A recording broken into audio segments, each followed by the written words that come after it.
Assalamualaikum sahabat Koi, ketemu lagi dengan saya dari Koi Kuat Indonesia. Nah, untuk kesempatan kali ini saya akan coba meremake kembali video terkait dengan penanganan atau pengobatan ikan koi yang terkena Aeromonas langsung di kolam tanpa menggunakan bak karantina. Nah, video ini saya buat kembali karena video yang kemarin itu sempat saya edit, nih itu kesalahan saya sendiri, sempat saya edit karena ada isu copyright terkait dengan background dari video tersebut. Nah, saya edit, ternyata pengisi suara penjelasan terkait dengan pengobatan itu juga hilang juga. Nah, jadinya bingung sendiri. Nah, karena itu saya coba remake kembali agar teman-teman di rumah bisa lebih jelas. Nah, langsung aja untuk Aeromonas ini sudah sangat familiar buat teman-teman di rumah. Nah, ini diakibatkan oleh dari bakteri Hydrophila aeromonas. Nah, sebenarnya bakteri ini sudah ada sih di kolam kita.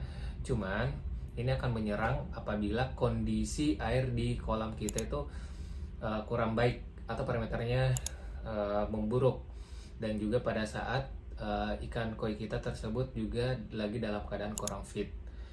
Nah, makanya kita harus jaga parameter-parameter air di kolam kita. Nah, yang kedua juga biasanya kita kurang disiplin nih pada saat ikan koi baru, kita nggak melakukan prosedur karantina dengan tepat. Nah, tiba-tiba langsung masukin aja ikan baru. Nah, ini yang membuat bakteri crash.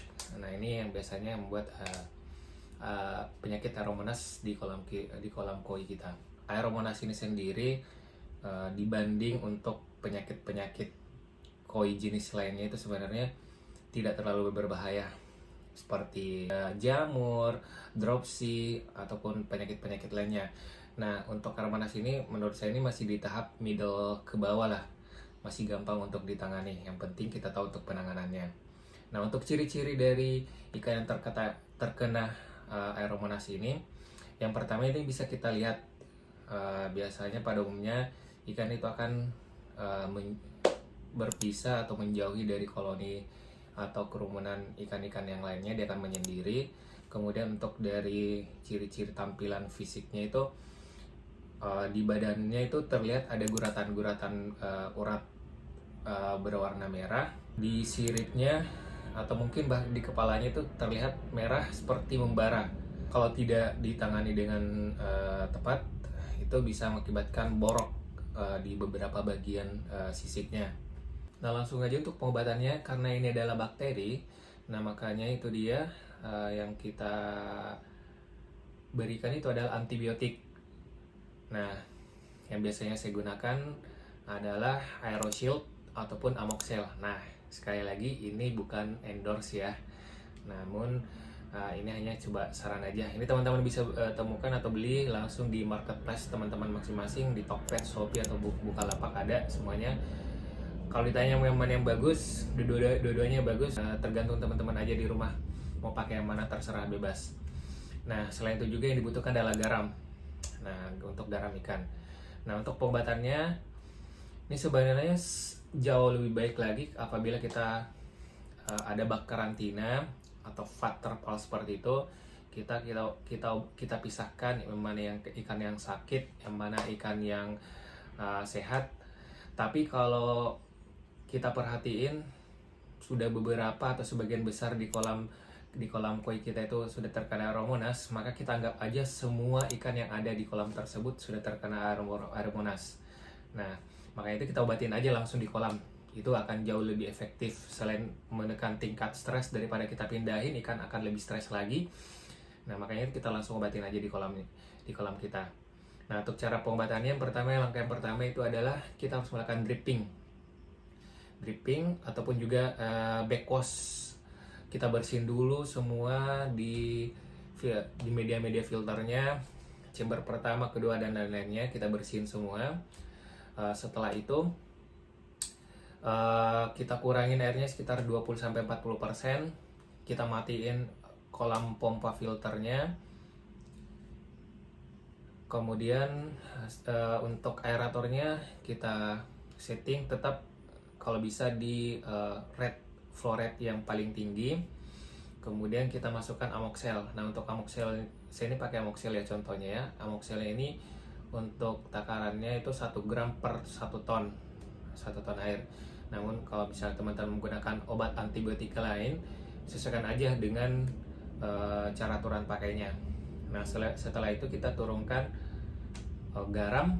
Ini pada umumnya kalau kita tujuannya untuk menekan tingkat stres dari ikan itu sebenarnya 3 ppt part per thousands itu sudah cukup 3 ppt. Tapi kalau untuk mau kita naikkan 5 ppt itu juga lebih bagus lagi, karena sebagaimana kita ketahui garam itu berfungsi sebagai antiseptik alami. Nah setelah itu kita diamkan sekitar 2-3 jam. Setelah 2-3 jam baru deh kita nyalain lagi untuk pompa filternya. Kalau bisa kita lakukan, saya saranin hindari pada saat dilakukan di malam hari. Nah karena pada saat malam hari kecenderungan temperatur air itu relatif tinggi. Khawatirnya pada saat kita melakukan dripping itu ikan stres karena temperatur airnya tinggi. Nah itu kita hindari, makanya akan langkah jauh lebih aman lagi kalau kita melakukannya pas di pagi hari.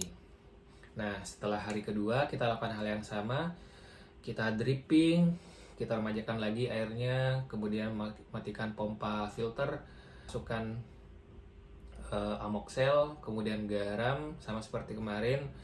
Amoxel 1 gram per 1 ton, kemudian garam 3 ppt aja sih kalau lebih hemat. 3 ppt cukup sebenarnya. Kita lakukan beberapa hari.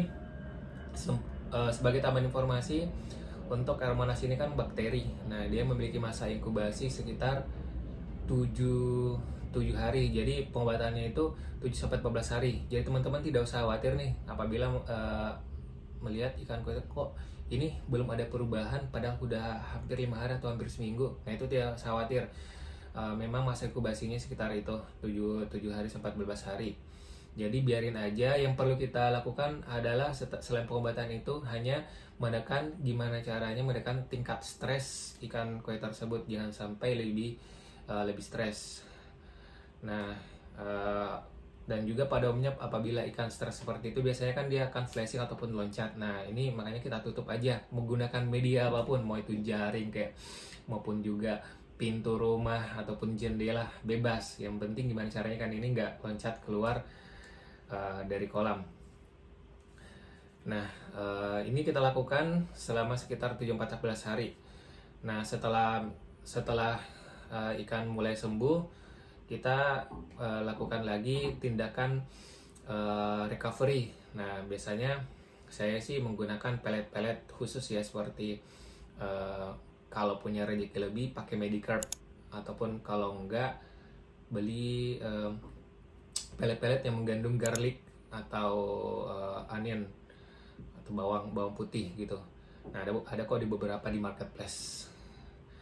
Mungkin cukup sekian dari saya, sharing saya. Apabila saya ada kesalahan atau perlu yang direvisi, silahkan tulis di kolom komentar. Semoga kita bisa belajar bersama dan salam koi.